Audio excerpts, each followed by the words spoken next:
Welcome to the Spooky Ghouls Florida Cemetery series, a journey through Florida's cemeteries, exploring both forgotten resting places and locations with legends and tales of the paranormal.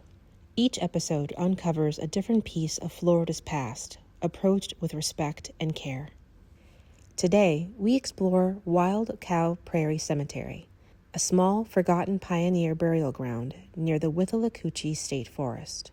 Unlike some cemeteries that will be covered in our series, this site isn't known for documented paranormal activity. Instead, its significance lies in the stories of early settlers, the descendants of enslaved people, military veterans, and the recent efforts to rediscover and honor those who rest here.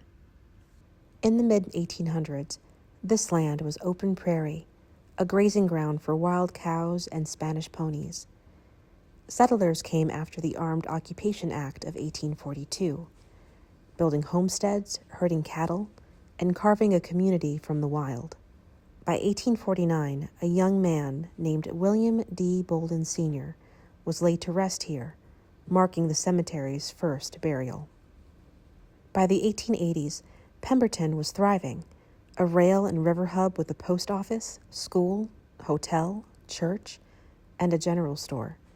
But prosperity wouldn't last. In 1888, a deadly yellow fever outbreak swept the region. Quarantine camps were set up nearby. Lives were lost, including a young girl named Annie Pemberton, just 9 years old, now buried in this ground. After the fever, Pemberton faced deforestation, phosphate mining, and rising lawlessness. The railroad depot was moved, and businesses closed. By the early 1900s, the town vanished. Only the cemetery remained. Once thought to be a family cemetery, recent discoveries have revealed that many more rest here than originally believed. Buried here are the descendants of the enslaved from the Green Plantation, military veterans, and early leaders of the area. The oldest known grave marker dates back to 1849, with others reaching as late as 1925. In 2021, using ground-penetrating radar, researchers identified 16 marked graves and 28 unmarked graves. 15 of these were determined to be shrouded burials, bodies wrapped in cloth and laid to rest without a casket. When I visited in August 2025, the number of unknown graves had risen to 45, some extending beyond the fence line. Thanks to the dedication of the local historical society, this cemetery has now earned National Historical designation, and restoration efforts are underway to preserve it for future generations.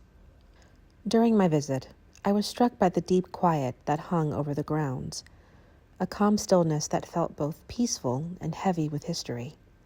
While there are no documented paranormal claims tied to the cemetery, I couldn't help but feel a presence here, not one of fear, but of a gentle sadness. I paused to give my respects to those who rest here, and silently wished them peace. Thank you for joining me at the Wild Cow Prairie Cemetery, a place where Florida's early history rests quietly beneath the moss and soil. Coming up next in the Florida Cemetery series, we'll visit Greenwood Cemetery, one of Florida's most allegedly haunted burial grounds, where history and the paranormal intertwine with stories of shadow figures, strange lights, and ghostly voices. If you enjoyed this journey, please like, subscribe, and share, and stay tuned for more stories from Florida's forgotten and haunted cemeteries. Until next time, stay spooky.